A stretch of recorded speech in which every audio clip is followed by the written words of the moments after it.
Hey, everybody. Larry Bailey here, bringing you another weekly newsletter. Today is July 1st. Happy July. Can you believe 2024 is half over? I don't know about you, but I still have a lot of work to do. And these markets are not necessarily helping us in any way, shape, or form unless we know what's happened and we can make some best decisions from there. So let's get into last week's review. Just before we do, though, remember this information is brought to you from MBS Highway. Get over to mbshighway.com and head over to awesometechinc.com if you run a business and you have any type of person who earns commissions or bonuses, or if you want to actually track your expenses directly into your accounting platform, and then also integrate your expenses into your payroll as non-taxable payroll reimbursements, check out eCompensate. You can get over to awesometechinc.com and find out all the information about eCompensate, and you really will not be disappointed. You probably will be surprised on how easily affordable it is and how impactful it can be to your business, especially when it comes time to making sure people are paid properly, especially if you're doing things like draws. So let's get into this week of June 24th in review. Both inflation and home sales move lower. Meanwhile, home prices hit another all-time high. Here we go into these stories. The first story is inflation cools in May. The next story is new home sales slip. The next story is pending home sales continue lower. The next story is home price gains remain strong. Into the next story, which is first quarter only slightly higher than initially reported. And the last story for the day is initial jobless claims decline, but still remain elevated. Now, if you're listening to me on podcast, thank you very much. If you'd like to actually watch this on screen and you can watch the entire video, head over to mortgage.community and you can check out everything that's on screen as we go through it. And then you'll also get to check out the recipe for the family hack of the week, which we will get to soon.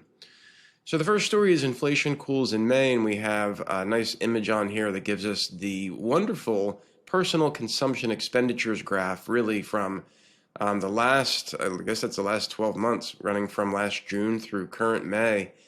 And you can see this trend line that's actually going down. It's a little bumpy, as it should be, but it is getting better, quote unquote, air quotes here.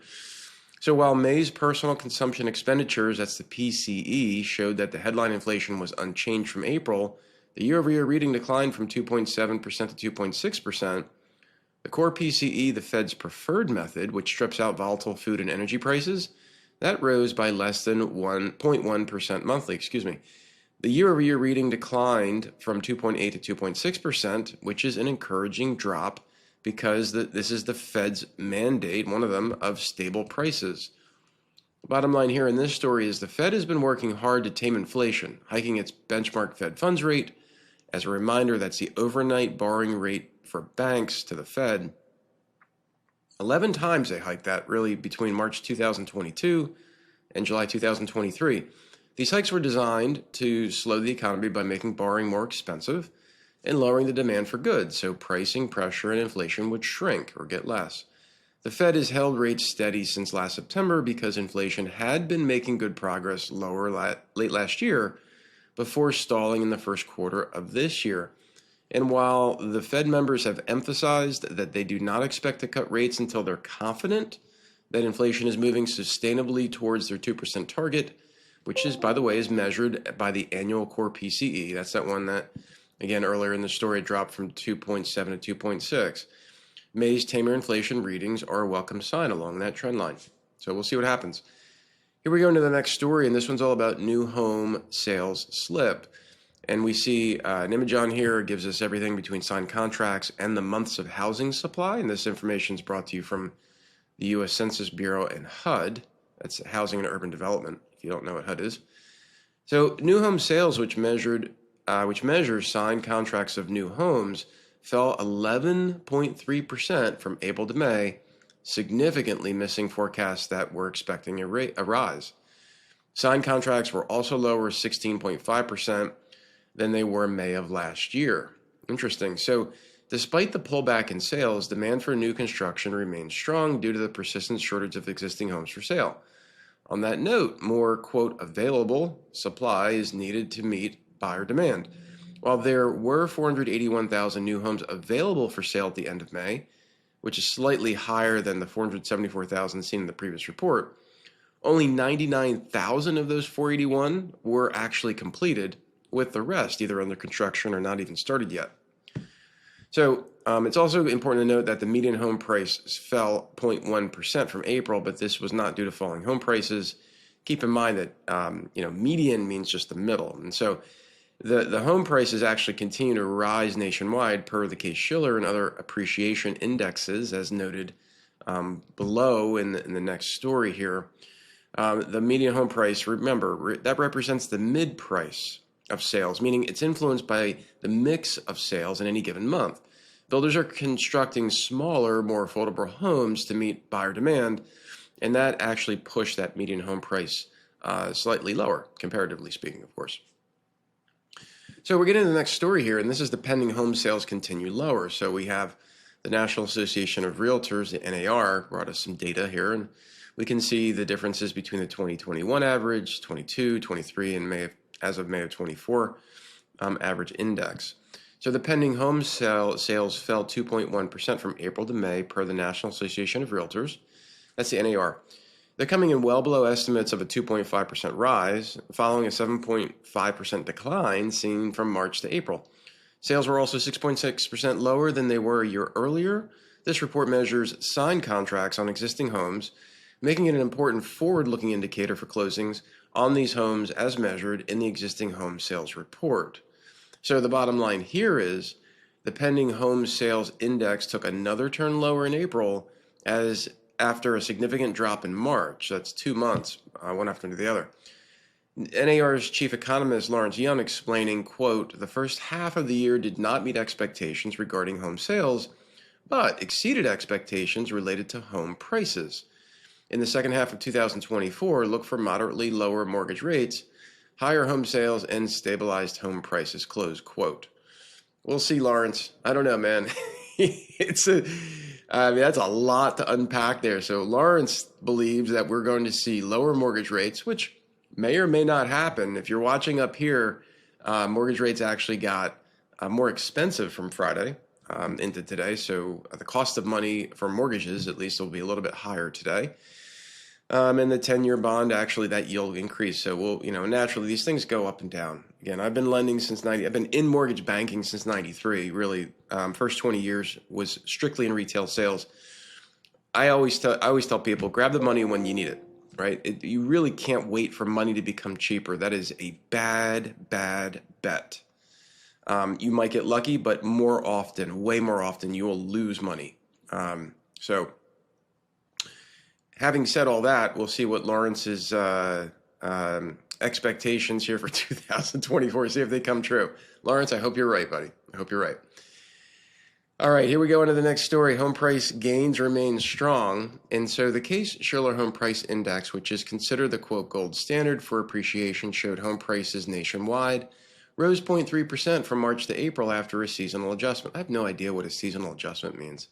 I still have yet to have anybody explain that to me. I'm sure it's somewhere in Google land, but maybe one day I'll look that up. Home values in April were also 6.3% higher than a year earlier, following 6.5% gain in March. The Federal Housing Finance Agency, that's the FHFA, their house price index also reported a 0.2% jump in home prices from March to April, with prices 6.3% higher than the previous year. It's important to note that the FHFA does not include cash buyers because cash buyers don't use financing.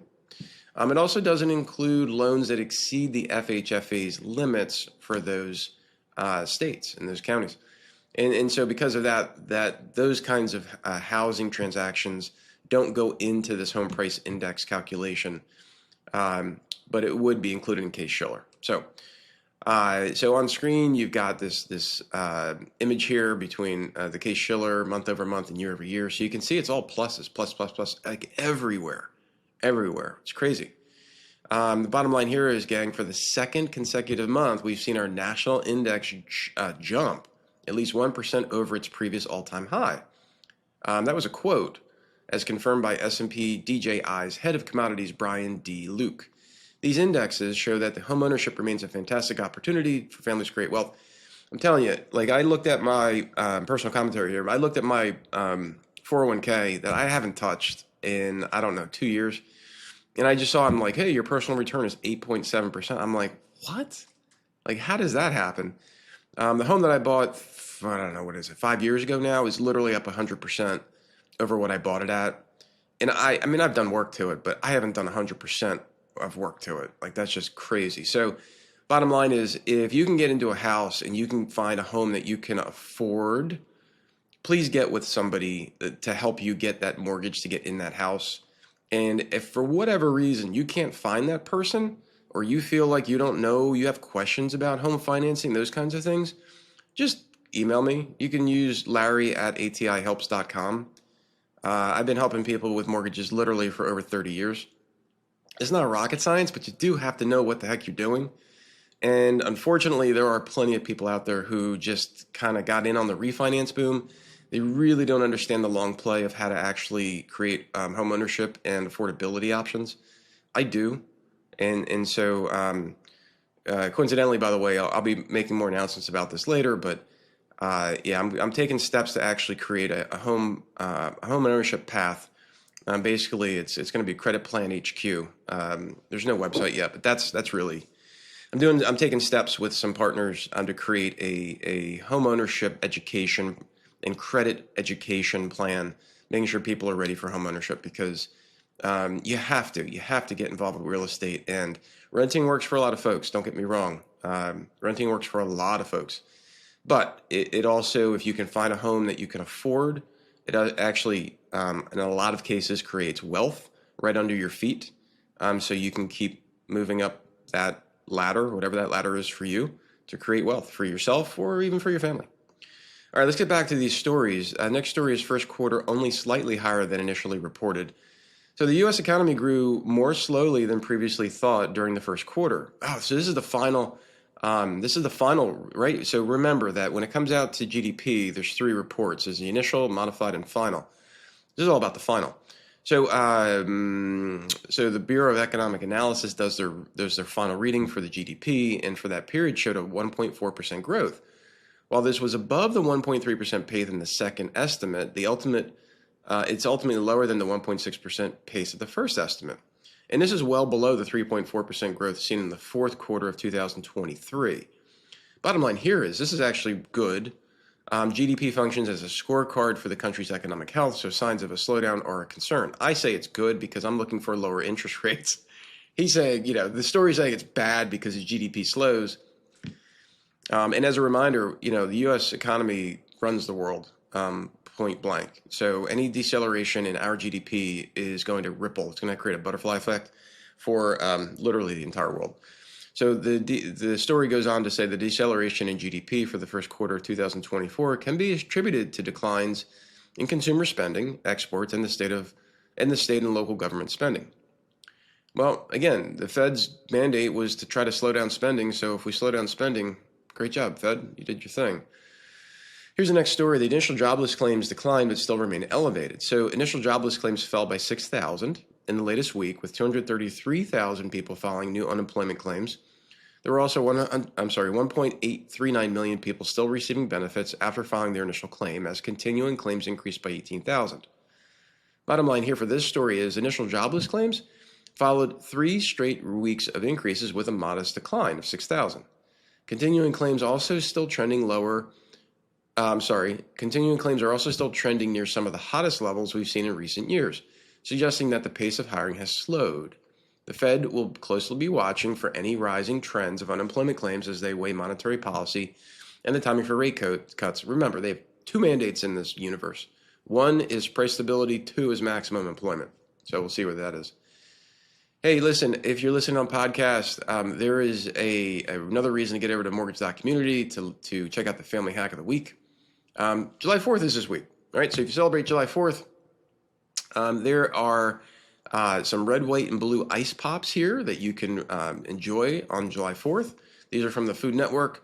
And get over here to mortgage.community and you can check out right here around the 14-minute, 30-second mark for this recipe and check it out.